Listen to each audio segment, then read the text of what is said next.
Buongiorno e benvenuti a questa edizione di Focus TG, come sempre in diretta con tutte le ultime notizie dalla nostra regione e i collegamenti dalle varie redazioni di tutte le province. Apriamo questa edizione con una notizia che approfondiremo poi tra poco in diretta da Padova. Un pullman di un'azienda di trasporti di Mareno di Piave, all'interno della quale viaggiavano 35 persone provenienti dalla zona di Conegliano e diretti ad Urbino per una gita di piacere, è stato colpito da un grosso sasso mentre percorreva lo svincolo che dall'autostrada A4 si immette sulla A13 a Padova. Il fatto è accaduto attorno alle 6:30 di questa mattina e, data l'oscurità, nessuno degli occupanti sembra aver notato sagome umane sul cavalcavia nelle vicinanze. Noi ci collegheremo tra poco con Chiara Gaiani per avere le ultime novità. Si parla di un sasso, ma è stata avanzata anche l'ipotesi che potesse essere un pezzo di un cavalcavia che si era staccato. Parleremo poi a Treviso dell'arrivo delle spoglie di San Pio X. Il patriarca di Venezia Giuseppe Moraglia ha celebrato una messa in ricordo delle vittime della strage di Mestre. Proprio per quello che riguarda la strage di Mestre ci sono alcune novità. Oggi si è svolto peraltro un corteo di solidarietà che ha raggiunto il luogo dell'incidente da Marghera. Si parla anche di un fascicolo che era aperto in procura dal 2021 sullo stato di quella infrastruttura e ci sono anche novità per quello che riguarda le condizioni dei feriti. Tra pochissimo ci collegheremo con Anna Maria Parisi, che ci racconterà questa mattinata tra Mestre e Marghera. Intanto parliamo del rientro delle 20 salme. Come sapete, le vittime sono tutte straniere tranne l'autista dell'autobus. Su quelle che sarà il programma per il rientro delle salme si è espresso ieri il prefetto di Venezia Michele Di Bari. Entro domani sera tutte le salme della strage che si è consumata ai piedi della rampa Giorgio Rizzardi saranno ricomposte nell'obitorio dell'ospedale di Mestre. I corpi di 20 persone arrivate a Venezia per trascorrere una vacanza che si è conclusa con una delle peggiori tragedie degli ultimi decenni inizieranno presto il rimpatrio. Le procedure sono state concordate durante un vertice in prefettura al quale hanno partecipato anche i consoli delle nazioni cui appartengono le vittime. C'è la disponibilità del Comune di Venezia a sopportare le spese di alloggio delle famiglie, ma anche per il rimpatrio delle salme. C'è la disponibilità della Regione Veneto per il tramite della USL 3 Serenissima a creare le condizioni anche per l'acquisto di alcuni elementi che si impongono in questi casi. Fra domani sera e dopodomani possono iniziare le procedure di rimpatrio delle salme. In queste ore i familiari delle vittime stanno continuando a raggiungere Mestre. Dove è possibile avranno l'occasione di vedere per l'ultima volta i propri cari. Mancano ancora i familiari di una nazione che arriveranno tra stasera e domani perché sono all'estero, e quindi questo è anche il motivo per cui abbiamo creato ulteriori condizioni perché anche questi familiari possano vedere i propri cari. Oltre che la prefettura, Ca' Cornero ospita anche il Consiglio della città metropolitana di Venezia, l'ex provincia, che si è riunito nelle stesse ore del vertice coi consoli, aprendo la seduta con un minuto di silenzio. Il sindaco metropolitano Luigi Brugnaro ha quindi letto il telegramma giunto da Papa Francesco, assieme alle testimonianze di vicinanza espresse fin dalla sera della tragedia dal Presidente della Repubblica Sergio Mattarella e dalla Presidente del Consiglio Giorgia Meloni e della Commissione europea Ursula von der Leyen. Questo dunque quanto accaduto in prefettura. Noi siamo pronti a collegarci con Anna Maria Parisi che si trova sotto il cavalcavia Rizzardi. Prima però vi do una notizia dell'ultima ora.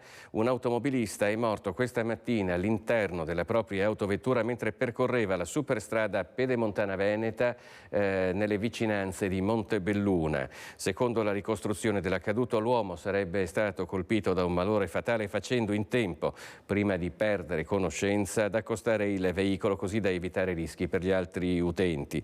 I sanitari dei mezzi di soccorso giunti sul posto su segnalazione di altri automobilisti hanno inutilmente cercato di rianimare la vittima. Gli accertamenti sull'evento sono a cura della Polizia Stradale. Ed ora ci colleghiamo con Anna Maria Parisi, che vedo in collegamento dal cavalcavia. Rizzardi, a te la linea, Anna Maria, buongiorno. Sì, buongiorno Filippo, a te e a tutti i nostri telespettatori. Ci troviamo, come dicevi, sul luogo della tragedia dove lo scorso 3 alle 19:38, come noto, è caduto il bus con la strage dei presenti all'interno del bus, 21 le vittime e 15 i feriti. Ecco, da oggi i feriti le persone ricoverate sono 14, perché questa mattina dall'ospedale di Mestre è stato dimesso un cittadino tedesco di 33 anni, le cui condizioni appunto ai sanitari sono apparse naturalmente più che migliorate. Così dal bollettino dell'azienda Zero della regione del Veneto. In miglioramento anche le condizioni del 33enne, sempre di nazionalità tedesca, che è ricoverato tuttora a Treviso insieme ai 2 figli, Oliver e la sorellina, Oliver di 13 anni e la sorellina di 4 anni. Ricordiamo i 2 fratellini sopravvissuti alla mamma. Questo per quanto riguarda le condizioni dei feriti, quindi un aggiornamento per quanto attiene alle indagini in corso in procura. Dunque emerge che la maggior parte della documentazione sul pessimo stato del cavalcavia di Mestre fosse già in procura a Venezia da diverso tempo, si parla almeno da un paio d'anni. Materiale acquisito dagli uffici giudiziari in base agli articoli di denuncia della Stampa che comunicavano appunto il grave stato di manufatto, con le dichiarazioni dell'assessore ai lavori pubblici Renato Boraso, che chiedeva un intervento molto urgente sulla struttura stradale. Assessore ai lavori pubblici che abbiamo sentito e che ha detto tanto a noi quanto ad altri colleghi della Stampa che a lui non risulta ci fosse questo carteggio presente in procura e che comunque i lavori sono stati avviati dal Comune di Venezia già con i cantieri presenti già dal 4 settembre scorso. Intanto questa mattina è iniziata una lunga marcia della comunità di Marghera per deporre un fiore, una preghiera, un pupazzetto qui sul luogo della tragedia. E allora, con le immagini registrate poco fa con Sandro Ponchio, vediamo un estratto di questa marcia, di questo corteo pacifico, per non dimenticare che cosa è accaduto qui sotto al cavalcavia di Marghera, con le immagini, dicevo, di Sandro Ponchio e le interviste a Gianfranco Bettini, il consigliere comunale di Verdi Progressista, Alvise Ferialdi, che ha organizzato questa manifestazione, questa iniziativa di Buongiorno Marghera, e l'assessore del Comune di Venezia, Laura Besio. E poi linea a voi. Ecco, dai dati emersi dalla documentazione presente in procura emerge soltanto oggi che le criticità del cavalcavia erano all'attenzione appunto dei magistrati già da tempo, da diversi anni. Sì, da 3 anni pare. E questo vuol dire che bisognava intervenire per tempo, ma questo lo vedremo poi nel proseguo dell'indagine. Io eviterei polemiche attendendo i dati fattuali che emergeranno dall'indagine della Procura. Questo è il momento di una riflessione, del ricordo delle vittime sicuramente, ma anche del ragionamento su quello che è necessario fare per adeguare immediatamente questa struttura cruciale.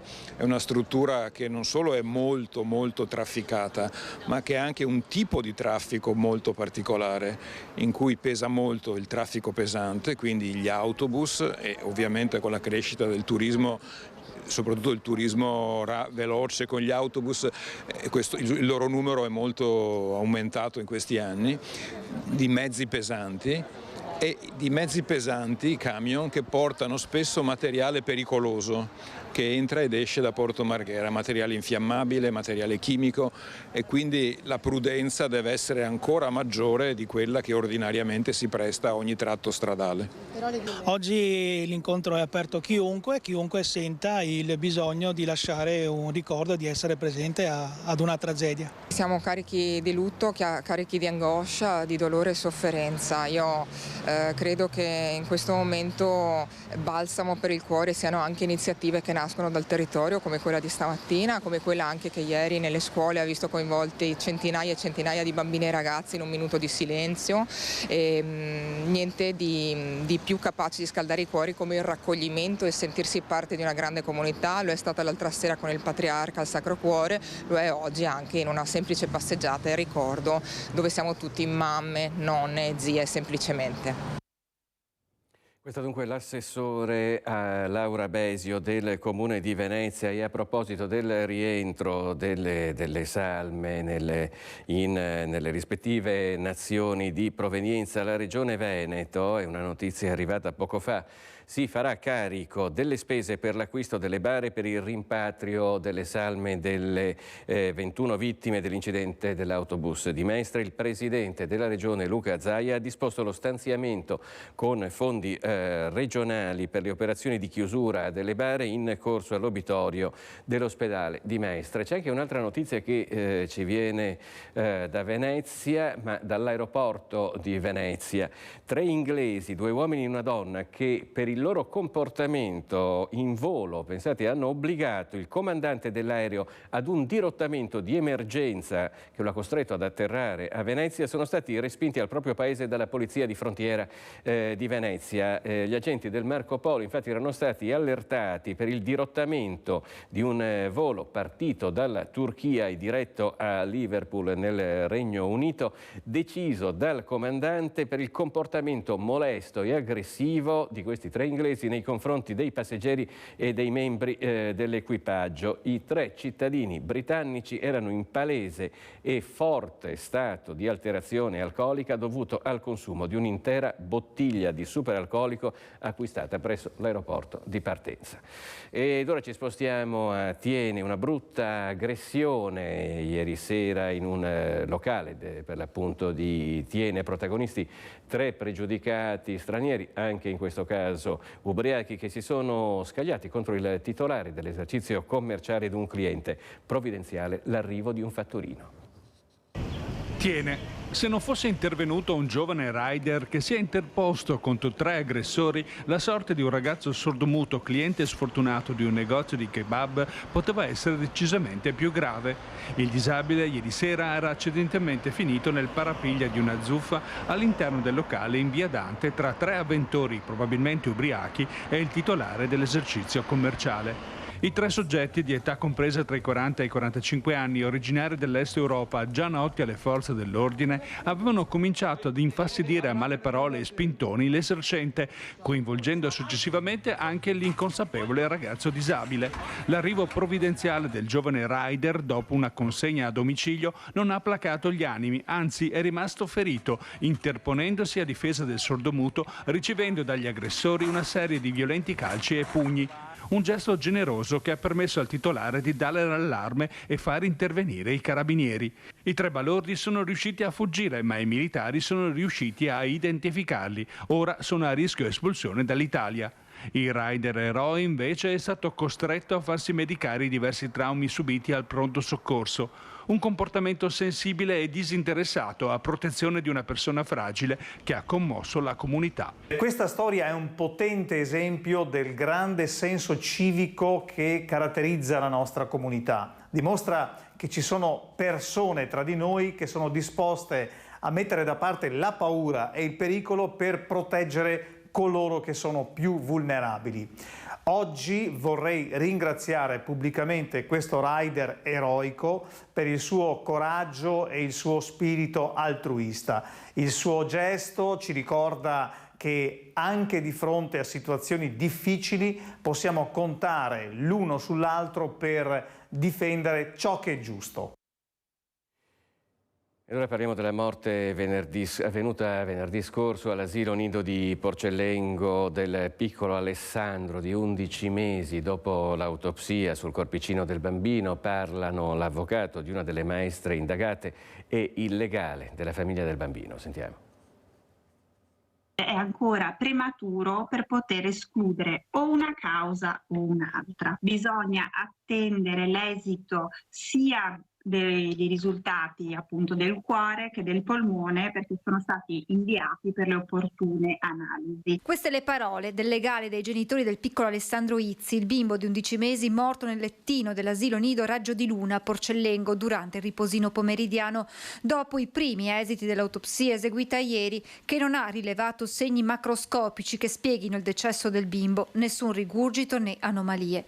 Bisognerà dunque attendere l'esito degli ulteriori accertamenti disposti e che saranno eseguiti nei prossimi giorni da un'equipe del reparto di patologia vascolare della clinica universitaria di Padova. Pare che si stia affievolendo ogni ipotesi di condotta rimproverabile alle parti, alla struttura, alle operatrici. Purtroppo adesso siamo di fronte a un caso che diventa paradossalmente più difficile da spiegare, ma noi ci rimettiamo ovviamente alla scienza. Si dovranno attendere altri 90 giorni perché vengano depositate le conclusioni degli esami sul cuore e i polmoni del piccolo. Noi vogliamo la verità, non è che vogliamo dare la colpa a nessuno, vogliamo solo sapere cosa è avvenuto.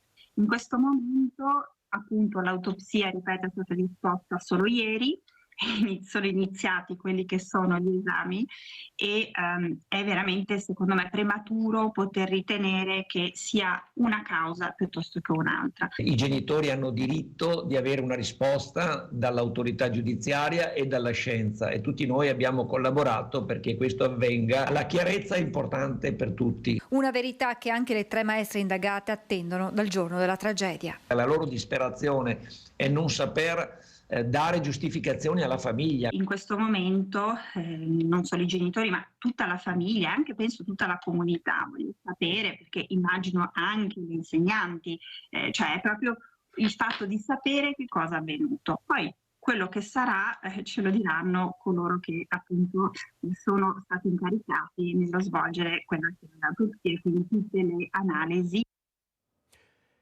Dunque vi avevamo detto a inizio telegiornale di quanto accaduto questa mattina attorno alle 6:30, un autobus che è stato colpito mentre percorreva l'autostrada sullo svincolo tra la A4 e la A13 a Padova. Allora ci colleghiamo immediatamente con Chiara Gaiani che si trova per noi sul posto per raccontarci le ultime novità. Te la linea Chiara, buongiorno. Filippo, buongiorno e buongiorno ai telespettatori. Con il collega Cristian Roccaiende siamo sul cavalcavia incriminato. Erano le 6:48 quando un pullman che era in transito in questo tratto che è già a 13 dell'autostrada, le sta inquadrando esattamente la corsia, arrivava da nord diretto verso sud, per la precisione verso Urbino, è stato colpito da questo sasso o calcinaccio. Questa è la domanda che ci ha lasciato la polizia stradale che sta indagando sul fatto. Non vi è ancora certezza di che cosa sia accaduto alle 6:48. In quel momento sull'autostrada stavano transitando diversi pullman con i manifestanti della CGIL diretti all'appuntamento di Roma. C'era anche un pullman di pellegrini partiti dal Trevigiano e diretti a Urbino e proprio questo autobus è stato colpito poco dopo il casello di Padova Sud per poi fermarsi nell'area di servizio poco più avanti, quella di San Pelagio, dove sono state raccolte anche le prime testimonianze. Allora io vi lascerei proprio a questo, ovvero alla testimonianza del sindacalista Agustin Bredo che è stata raccolta dalla redazione, in cui ci racconta la grande paura, il grande spavento che è stato vissuto. Ovviamente su questo sono in corso delle indagini da parte della polizia stradale che ha competenza su questo tratto di autostrada. Dopo il servizio con la testimonianza raccolte qui vi facciamo vedere anche le immagini proprio del pullman colpito dal sasso. La linea può tornare a voi.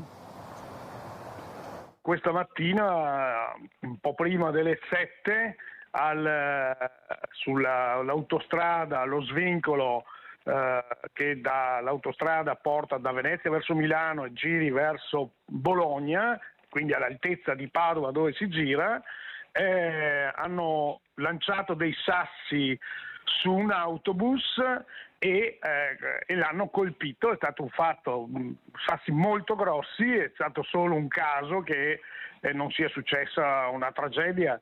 Il sospetto che è saltato in mente a tutti è che abbiano tentato di colpire un autobus di quelli appunto della CGIL, che a quell'ora dal Friuli e dal Veneto stavano transitando per andare a Roma, ma casualmente hanno colpito invece un autobus che era diretto a Urbino, che nulla c'entrava con la CGIL. E niente, quando siamo arrivati alla prima area di sosta, poi abbiamo ascoltato l'autista che ha raccontato l'episodio, e la sua preoccupazione era bianco, perché ha detto se sfondava il vetro sarebbe stato una strage.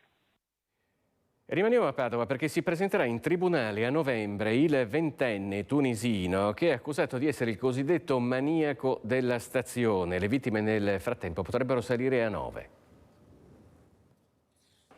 C'è una nona vittima che si aggiunge alle 8 donne oggetto di pesanti attenzioni da parte di un tunisino di 20 anni, Ryan Wast, in carcere con l'accusa di violenza sessuale. Tutti gli episodi nei pressi della stazione di Padova, dove lo straniero in alcuni casi avrebbe agito anche con un complice, per ora rimasto sconosciuto. Il giovane in carcere a Belluno, ma a novembre comparirà davanti al GUP del Tribunale di Padova, dopo che il PM Sergio Dini ha chiuso l'indagine contestandogli il reato di violenza sessuale su 7 donne, mentre su un'ottava l'inchiesta resta aperta. La nona possibile vittima avrebbe riconosciuto Vasti da una fotosegnaletica e agli inquirenti ha raccontato la molestia subita sempre nella zona della stazione di Padova. E a Padova sta facendo il giro del web, quindi in tutta Italia, il video di denuncia di Emma Ruzzon, che è rappresentante degli studenti universitari, che ha denunciato il locale dove ha lavorato in nero. Sentiamo. Basta e ho denunciato il posto in cui lavoravo perché lavoravo in nero. Non è stato facile perché in questi giorni, mentre me ne occupavo, ho iniziato ad avere un po' di paura di non trovare un lavoro subito nell'immediato e non aver di fatto uno stipendio per un periodo indefinito di tempo. Parla con voce chiara, intervento sottotitolato condiviso sui social, Emma Ruzzon, 23 anni, studentessa, davanti al Presidente della Repubblica Mattarella in occasione dell'inaugurazione dell'800° anno accademico dell'Università di Padova, aveva pronunciato un discorso accorato raccontando la vita degli studenti e la loro difficile condizione. Attivissima sul fronte dei diritti a partire da quello per la casa, Emma Ruzzon nel video difende la sua generazione. Spessissimo veniamo narrati come una generazione pigra, fannullona, che non ha voglia di lavorare o che non riesce a cogliere le infinite e fruttuose opportunità che la vita offre, quando nella realtà dei fatti basta farsi un giro nelle strade delle città universitarie e non solo, per rendersi conto che chi ti serve il caffè al banco, al bar, chi ti porta la pizza, chi nel silenzio sposta scatole nei magazzini, spessissimo sono giovani. Nessun fine settimana, serate con gli amici con i soldi del lavoro, continua Emma Ruzzon. Ormai per molti è impensabile riuscire a mantenersi gli studi senza dover lavorare, perché gli affitti arrivano a costare 600 euro al mese, perché i libri costano, perché i trasporti costano, perché vivere in una città universitaria costa, perché le università stesse costano e non sono realmente accessibili per tutte e per tutti. Il lavoro in nero non conviene agli studenti come lei, attacca Emma. No, io vi assicuro che non ci fa assolutamente comodo non avere idea di quanto entrerà ogni mese, perché i turni possono cambiare, potremmo lavorare di più come potremmo lavorare di meno ed essere lasciati a casa. Non ci fa comodo sapere che se ci ammaliamo rimarremo senza stipendio, o che se vogliamo permetterci il lusso di andare in vacanza con gli amici una settimana d'estate rimarremo senza un soldo per quella settimana o addirittura verremo licenziati. E sicuramente non ci fa comodo avere la certezza che non stiamo versando mezzo contributo per il nostro futuro. Per lei un contratto in un locale di cui non fa il nome per un quinto delle ore lavorate, il resto in nero, e allora l'invito è rivolto a chi come lei si è ritrovato in questa situazione e poi alla politica. Quello che voglio provare a dire con questo video è che questo sistema è malato e che è stato normalizzato un ricatto tra l'avere dei diritti e l'avere uno stipendio. È impensabile che riusciamo a risolvere questo problema con atti singoli, da soli, però forse se come intera generazione iniziamo a dire di no e iniziamo a non accettare condizioni lavorative illegali, possiamo iniziare a risolvere questo problema. Dunque, chi può denunci.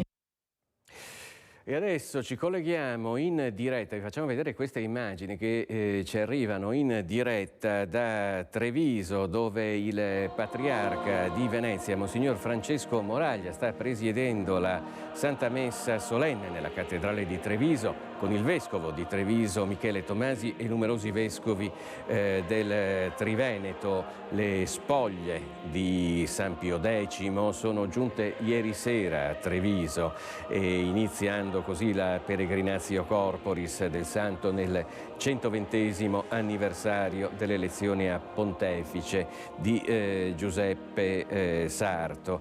Le spoglie di Papa Sarto saranno traslate a Riese, suo paese natale.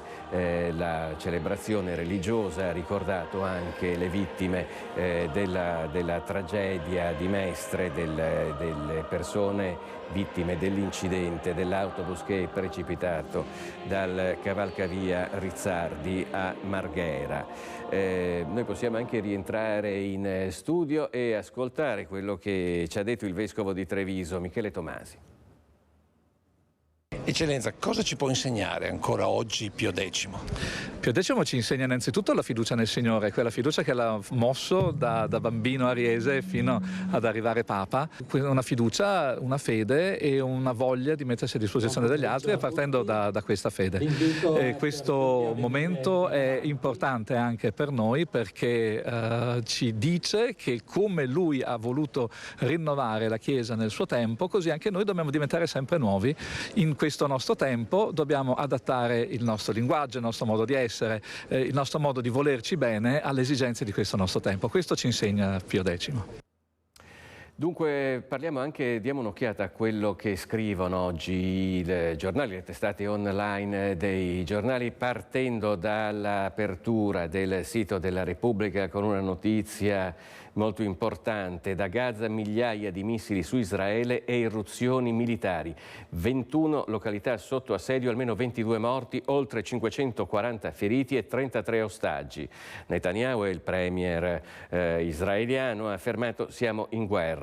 Hamas ha rivendicato l'attacco e Israele sta rispondendo con un attacco aereo. Lo vedete, una notizia veramente gravissima, quella che arriva su un altro scenario di crisi a livello mondiale, in una di quelle zone che non riescono a conoscere pace. Noi torniamo a occuparci del Veneto con una notizia, ci spostiamo in provincia di Vicenza, nel Bassanese. Un giovane è stato denunciato dai carabinieri della stazione di Nove per aver organizzato un rave party il 9 settembre a Cartigliano. I militari di Bassano erano intervenuti dopo la segnalazione al 112 da parte di alcuni cittadini, avendo il supporto del commissariato di polizia e della Digos della questura di Vicenza, che avevano accertato un assembramento di giovani intenti ad ascoltare musica ad alto volume e a bivaccare in un'area demaniale prospiciente le rive del fiume Brenta. Sono stati identificati circa una trentina di giovani provenienti da diversi comuni del Bassanese, tra i quali l'organizzatore del raduno, un giovane di Bassano del Grappa, al quale è stato anche sequestrato l'impianto di diffusione audio allestito sul posto. E a Vicenza rimane grave, come in altre località non solo del Veneto ma di tutto il paese, la situazione delle carceri, l'allarme dell'Unione Sindacati di Polizia Penitenziaria, che mette in luce, per quello che riguarda la situazione di Vicenza, il tema del sovraffollamento e della sicurezza. Solamente da inizio anno a metà settembre ci sono state 11 aggressioni. Secondo in regione solo a Venezia per il numero di aggressioni da parte dei detenuti a danno del personale di polizia penitenziaria, il carcere di Vicenza conta 11 aggressioni dall'inizio dell'anno a metà settembre e 14 manifestazioni di protesta. A Vicenza dall'inizio dell'anno ad oggi ben 11 aggressioni a danno del personale. Abbiamo una perdita giornaliera per le assenze dovute alle aggressioni del 5,5% di agenti. Situazione esplosiva quella delle carceri in generale, sintetizzata dai dati forniti dall'Unione Sindacati di Polizia Penitenziaria, che per il Triveneto fa i conti con una percentuale di sovraffollamento del 126% rispetto alla capienza prevista, a fronte di una generale carenza del personale, e del 141% nel carcere vicentino. Questo comporta una macchina che, voi capite benissimo, viaggia a regimi ridotti. I mezzi sono pochi, i mezzi lavorativi, gli uomini che danno forza a far girare questa macchina non riescono a farla girare, o meglio, se la fanno girare con tutte le forze, con turni anche che si arrivano a 12 ore, si raggiungono quei livelli medi che non prevede l'accordo quadro nazionale. L'altro problema sicuramente è legato alla sanità penitenziaria, che oggi come oggi ha delle difficoltà ad essere svolta e ad essere tenuta nel modo corretto, per cui ci sono una grande esternalizzazione con visite mediche, quindi esterne, e chiaramente anche con grandi problemi legati ai detenuti psichiatrici. Oggi un momento di confronto organizzato dal Consiglio interregionale USP per fare il punto sulle criticità del settore e la carenza di risorse, cui hanno partecipato esponenti politici del governo, illustrando le misure messe in campo, come la nuova circolare sul trasferimento dei detenuti violenti. Le violenze in carcere devono essere combattute, e quindi noi ci stiamo muovendo perché ci sia il ritorno al rispetto delle regole e al rispetto di chi rappresenta lo Stato dentro i nostri istituti. Per questo a breve uscirà anche un provvedimento da parte di questo governo che appunto mirerà a rendere più sicure le nostre carceri all'interno e a raggiungere meglio l'obiettivo primario, che è quello della fase di rieducazione. E a proposito di amministrazione della giustizia, finisce in commissione a Vicenza la questione del Tribunale della Pedemontana, fra polemiche politiche e domande che sono ancora senza risposte. Da una parte c'è la commissione convocata dall'amministrazione di Vicenza per parlare del Tribunale della Pedemontana, aprendo un dibattito in uno dei poli territoriali più apertamente contrari al progetto bassanese. Dall'altra ci sono sindaci, avvocati, professionisti. Qui è stata promessa una risposta che tarda ad arrivare e la tensione sale sia nelle zone interessate dal nuovo / vecchio Palazzo di Giustizia, sia sul confine fra la Pedemontana e la Terra Berica.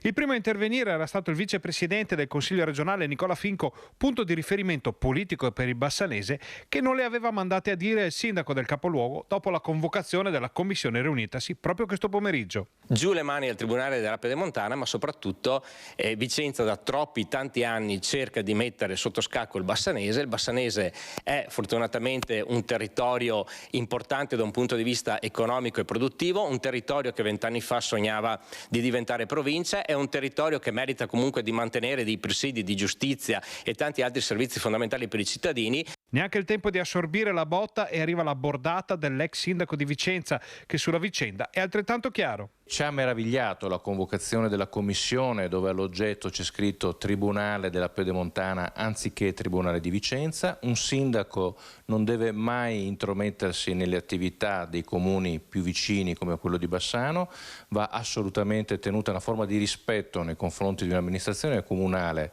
che è importante come quella bassanese, e quindi riteniamo da censurare la condotta da parte dell'amministrazione Possamai. Insomma, la faccenda è piuttosto spinosa e parla, secondo le voci autorevoli degli amministratori del territorio, di campanilismi e interessi di varia natura, di centri di potere e di un'area, quella bassanese, che era in predicato addirittura di diventare una provincia e che rischia invece di vedersi spogliata pure dei servizi più importanti.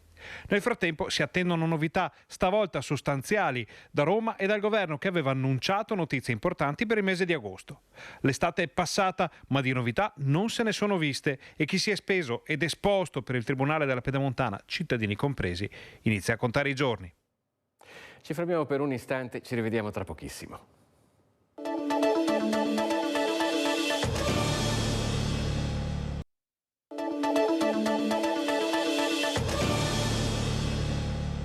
Nuovamente in diretta con Focus TG, apriamo la pagina della politica perché c'è da registrare un nuovo ingresso eccellente nelle fila di Forza Italia. Si tratta dell'ex presidente di Unioncamere di Confcommercio Veneto, Fernando Zilio, commerciante padovano, volto storico di Ascom, che non aveva mai preso fino ad ora tessere di partito.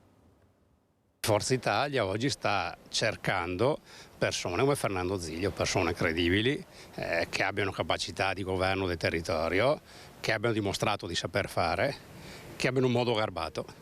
Persone serie che siano affidabili per gli elettori. È il coordinatore regionale Flavio Tosi a presentare l'ultimo acquisto eccellente della squadra veneta di Forza Italia. Non servono molte presentazioni a Fernando Zilio, 71 anni, ex presidente di Ascom e della Camera di Commercio di Padova e di Unioncamere Veneto, che in città sarà il vice coordinatore comunale. È stata una chiamata. Non ho mai avuto tessera di partito, ma è arrivato anche a questa età, mi sento il dovere di dire ma proviamo, portiamo un contributo. Dove? In un'area di centro, in un'area moderata, in un'area che oggi vuole una politica nuova, una politica del fare. Ho sempre stimato Flavio Tosi per il modo in cui ha condotto e ha gestito il comune in particolare il comune di Verona, che è un comune, vediamo, che naviga, corre, sviluppa attività, sviluppa interessi, ed è un comune molto molto dinamico, e ha superato Padova. Padova, il suo impegno principale, ha spiegato ai giornalisti, una campagna acquisti per Forza Italia che si prepara alla nuova stagione dei congressi. Tra dicembre e gennaio i congressi provinciali, a febbraio il congresso che incoronerà segretario Antonio Tajani, a marzo-aprile quelli cittadini. Un partito che ha già come orizzonte le elezioni regionali. Ci si avvicina con un peso diverso dal passato. Quando sono state nel 2020, qualche anno fa, le elezioni regionali, Forza Italia abbiamo 2 consiglieri di maggioranza su una maggioranza di 41. Questa volta i numeri saranno radicalmente diversi. Sembra più un messaggio per Fratelli d'Italia che per la Lega, mi sbaglio? No, penso che sia normale, ci sono momenti in cui le cose vanno tanto bene e le cose vanno tanto male. Nel 2020 le cose andarono maluccio, adesso andranno meglio. Ora parliamo invece dell'iniziativa che è stata presa dal Comune di Vicenza, dove sindaco e assessori incontreranno i cittadini 2 volte al mese. Vediamo come. La giunta sbarca nei quartieri dall'11 ottobre a gennaio per 2 volte al mese. Sindaco e assessori non si riuniranno a Palazzo Trissino ma nelle sedi delle ex circoscrizioni.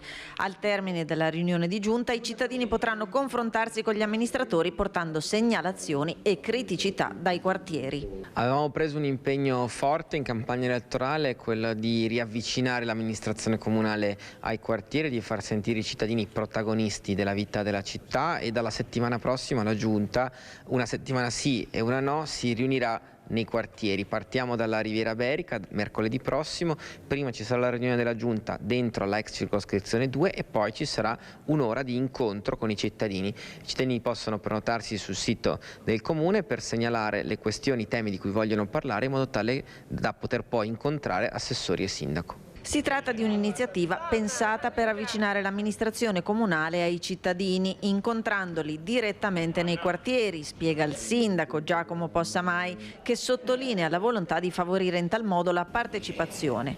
Non solo, l'obiettivo ultimo è quello di avere consigli di quartiere capillari sul territorio. L'obiettivo è quello di avere i consigli di quartiere in città nella prima metà del 2024, dopo 15 anni in cui con la cancellazione delle circoscrizioni si è spezzato il rapporto tra i quartieri e Palazzo Trissino. L'idea è proprio quella di rimettere i quartieri e i cittadini al centro e quindi di far sentire fortemente anche la loro voce. A Cadone che si è dimesso l'assessore al bilancio Luigi Sposato. Intanto i multati dell'Autovelox si danno appuntamento lunedì davanti alla provincia di Padova. Sì, è una decisione assolutamente personale legata ad impegni lavorativi e peraltro è già programmata da tempo, già un anno fa che avevo ipotizzato questa soluzione. La conferma arriva dal diretto interessato. Non è più assessore al bilancio del comune di Cadoneghe Luigi Sposato. Un nuovo problema per la giunta del comune guidata da Marco Schiesaro, che adesso si trova a dover riassegnare le deleghe gestite per 4 anni dall'imprenditore padovano proprietario di un'agenzia per il lavoro. Dimissioni per motivi personali e di lavoro, precisa l'ex assessore. L'amministrazione in questi 4 anni ha lavorato a mio avviso molto bene, ecco. Io ho dato il mio contributo alla Giunta per quanto riguarda appunto le mie conoscenze, le mie esperienze anche esterne al comune, quindi un bilancio assolutamente positivo. 4 anni di lavoro intenso ancora Sposato, che al telefono spiega di lasciare un bilancio in ordine con una riduzione della tassazione per i cittadini e dell'indebitamento per l'ente. E sui Velox? Su questo io credo che bisogna aspettare quello che sono gli esiti degli accertamenti che si stanno facendo, ecco.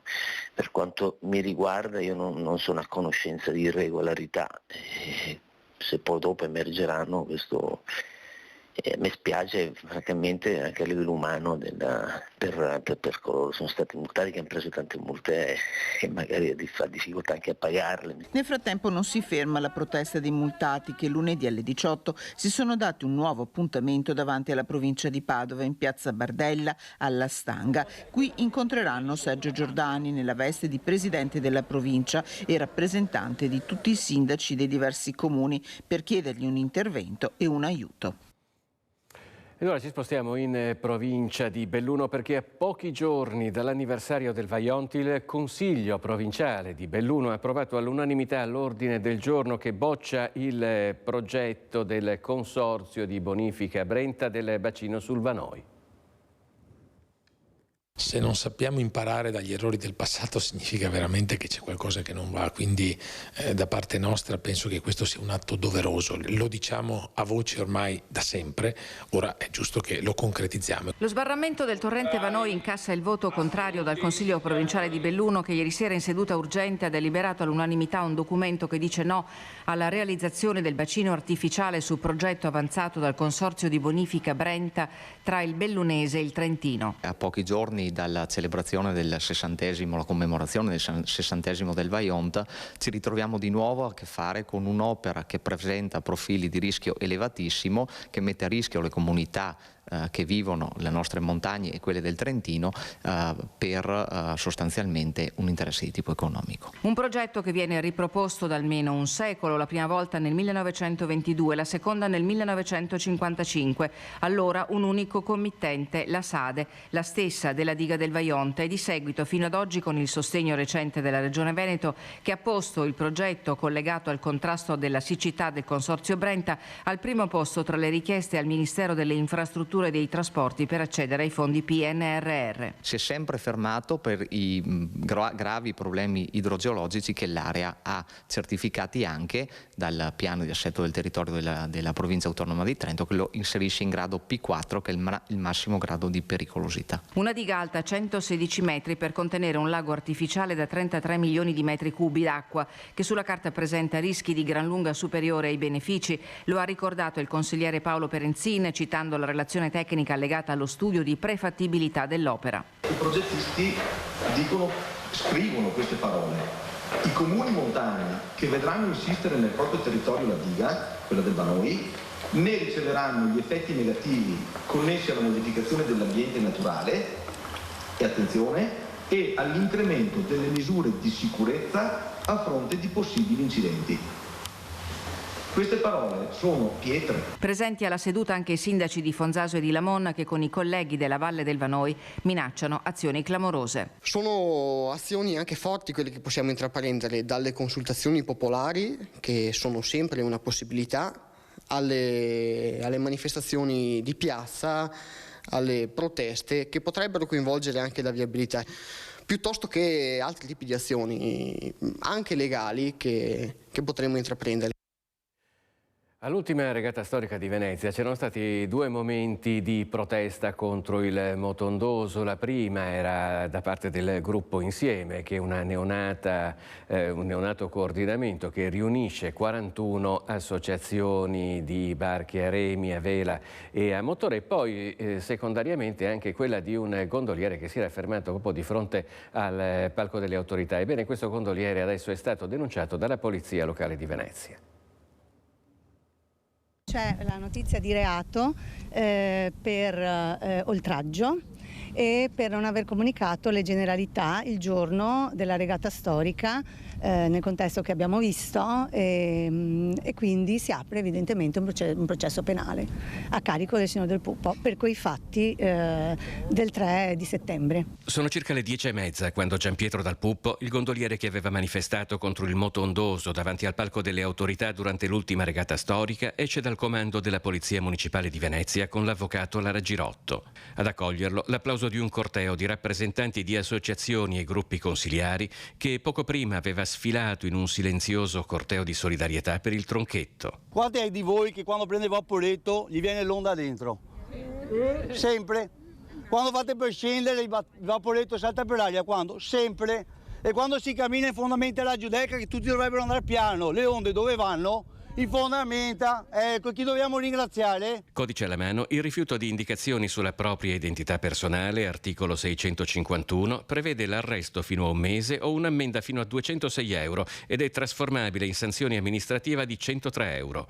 L'oltraggio a pubblico ufficiale, articolo 341 bis, prevede invece dai 6 mesi ai 3 anni di reclusione. Se invece fosse oltraggio a corpo politico o amministrativo, come nel caso del sindaco, articolo 342, una multa da 1.000 a 5.000 euro. E cosa consisteva l'oltraggio, se posso chiedere? Non ce l'hanno neanche spiegato, perché infatti il signore ha chiesto spiegazioni, ha detto ma vorrei capire qual è l'oltraggio, hanno detto che lo troveremo agli atti, che faremo l'accesso agli atti alla procura e che lo vedremo lì. Diversi consiglieri comunali, tutti di opposizione, presenti alla manifestazione. Non riteniamo che questo sia il modo di agire e confidiamo nella magistratura, perché comunque la decisione spetta alla magistratura, e con tutti i problemi che abbiamo a Venezia, borseggiatori, scattolettisti e altre cose molto più gravi, non ci sembra che i fatti contestati al gondoliere siano tali da giustificare un decreto penale di condanna. Certo, c'è un esodo proprio biblico da parte delle forze politiche di destra o comunque della maggioranza verso Mestre, e corrisponde all'esodo della politica dalla città storica alla città di terra, insomma, ecco. Quindi però ecco, il dato politico importante è che la città di terra sta soffrendo oggi gli stessi problemi che soffre e che ha sofferto la città d'acqua. L'amministrazione adesso ci sta dicendo che sta combattendo e sta provando a trovare delle soluzioni, anche con l'introduzione di Onda Zero, però vediamo con le ultime scelte che hanno fatto che invece il traffico sarà ulteriormente aumentato. Poco fa vi abbiamo fatto vedere le immagini in diretta della messa che si stava celebrando a Treviso per il ritorno delle spoglie di San Pio X, presieduta dal patriarca di Venezia Francesco Moraglia. Io vedo che è pronto in collegamento con noi Christian Arboit, con il vescovo di Vicenza Giuliano Brugnotto. A te la linea, Christian. Sì, Filippo, buongiorno a te e a tutti i telespettatori di Rete Veneta, anche da parte di Simone Merlo che sta curando la parte tecnica.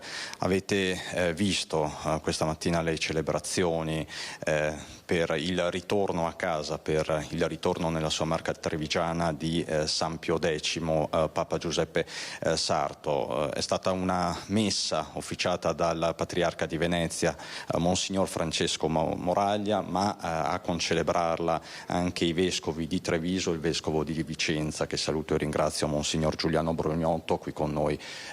Vescovo, è stata una messa molto sentita.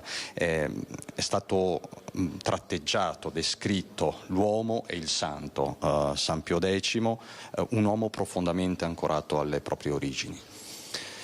Senza dubbio è stato molto commovente anche per me, che peraltro tornavo per la prima volta in cattedrale da vescovo di Vicenza per onorare San Pio X, che è legatissimo a questa terra, diciamo che è un'espressione della realtà dei nostri paesi, Riese certamente, ma poi anche della realtà trevigiana per tutti gli anni che lui ha trascorso svolgendo il suo ministero qui, con questo tratto di pastore molto legato alla gente, molto attento alle situazioni personali, particolari, rendendo anche la sua predicazione e tutta l'attività formativa, soprattutto con il catechismo, molto adeguata alle realtà personali della gente, dei ragazzi, dei bambini. In questo senso davvero un tratto pastorale straordinario, e questo per me è sempre un motivo di grande insegnamento da un lato e di grande testimonianza per come vivere da pastori in questo nostro tempo. Ecco, un uomo del suo tempo, quindi un papa riformatore, così lo ha descritto anche Monsignor Moraglia. Tra l'altro un papa, il primo papa dell'età contemporanea a non essere, diciamo così, a non essere legato al mondo curiale ma al mondo delle parrocchie. È stato cappellano, appunto, è stato cappellano a Tombolo, parroco a Salzano, poi è stato qui praticamente in vescovado a Treviso, tra il vescovado e il seminario vescovile, quindi insomma un cursus honorum sul territorio, poi vescovo di Mantova e ovviamente patriarca di Venezia. Questo ha fatto la differenza. Io credo certamente ha fatto la differenza. Come ha sottolineato il patriarca, era un uomo di grande intelligenza, anche se non ha raggiunto alcun titolo accademico per le motivazioni che ricordava il patriarca stesso, ma la sua intelligenza, che era anche la sua spiritualità, il suo modo di dedicarsi nel ministero, partendo dalla sua famiglia peraltro, e quindi anche in tutta la sua formazione, era molto inserita in questo contesto. E il rapporto con i preti, va ricordato che lui da cancelliere poi alla fine ha svolto un servizio come padre spirituale qui in seminario a Treviso, un legame strettissimo con i suoi preti, tanto che ritroviamo nella sua biografia scritta quando ancora lui era vivente molti ricordi e molte figure, ecco, che ritornano di legame con Treviso, e da questo punto di vista è un papa che non rappresenta, diciamo, un percorso diplomatico, per quanto possa essere interessante e anche necessario nella Chiesa, ma rappresenta più un pastore che è insieme con la sua gente e cammina per rispondere alle esigenze del suo tempo secondo il Vangelo, e questo per me è di grande insegnamento. Per tanti aspetti possiamo rivedere affermazioni di Papa Francesco di come noi vescovi e poi i preti siamo chiamati a stare nel ministero con il popolo di Dio. E proprio perché è stato figlio del suo tempo, oggi i riferimenti all'attualità, alla cronaca, sono stati tantissimi. Il vescovo Tomasi ha aperto la celebrazione ricordando la strage di Mestre, e più in generale nella preghiera dei fedeli subito dopo l'omelia si è fatto un riferimento molto esplicito alle vittime sul lavoro, alle tante vittime per incidenti stradali. Anche questo è essere appunto figli del proprio tempo. Sì, è stato ricordato come lo stesso patriarca si è fatto vicino fin da subito, dai primi istanti della tragedia, per esprimere la propria preghiera e la propria vicinanza, e certamente questi sono giorni che per noi ci toccano da vicino, per delle persone che hanno perso la vita e altre che sono anche gravemente ammalate. Il Papa Pio X, ci ricorda davvero questa vicinanza in tutte le circostanze della vita, e anche senza distinzione. Viene ricordato come da Patriarca di Venezia entrasse nelle case dei più poveri, come anche quelle dei signori, quando c'era una necessità particolare a cui provvedere. ed è la vicinanza evangelica, la vicinanza che ci insegna il Signore Gesù con la parabola del buon samaritano, e vorremmo davvero esprimerla anche a tutte le persone colpite in questi giorni da quella tragedia. Assolutamente, io la ringrazio, grazie davvero Monsignor Brugnotto. Filippo, dal Vescovado di Treviso con Simone Merlo per la parte tecnica, ti restituisco la linea. Ovviamente continueremo a raccontare questo periodo di fede, di spiritualità per la Marca trevigiana e non solo nei prossimi collegamenti. A te la linea. Grazie a Christian Arboit e a Simone Merlo. Noi ci fermiamo per un istante, ci vediamo tra pochissimo.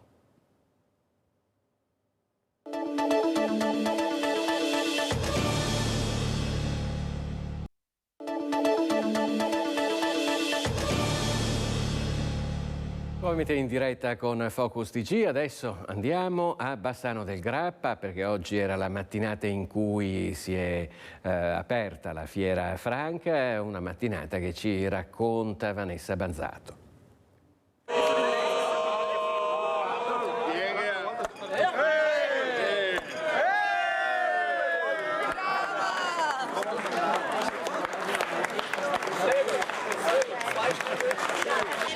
Insomma, si è aperta la botte come vuole la tradizione in piazzetta Guadagnini, tra l'altro dove ci sono i 3 stand delle città gemellate, Bassano del Grappa, Voron e Mühlacker. Si è dato ufficialmente il via a questa fiera.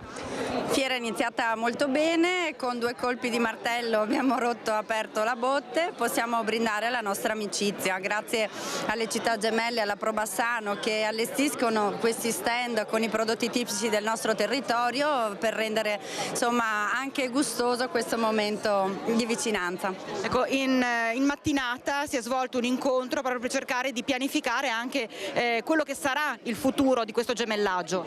Sì, diciamo che dopo il Covid abbiamo riattivato bene questi gemellaggi facendo diverse attività che hanno coinvolto i giovani e la chiave per proseguire questi rapporti è proprio questa, coinvolgere i giovani. Lo faremo attraverso le scuole, lo faremo attraverso le società sportive e abbiamo pianificato anche un progetto specifico con la musica. Tra l'altro insomma la fiera come ogni anno accoglie sempre tantissime persone, è attesissima dai bassanesi ma non solo. È un appuntamento tradizionale e ogni anno siamo felici di vedere che continua ad esserlo e una grandissima partecipazione.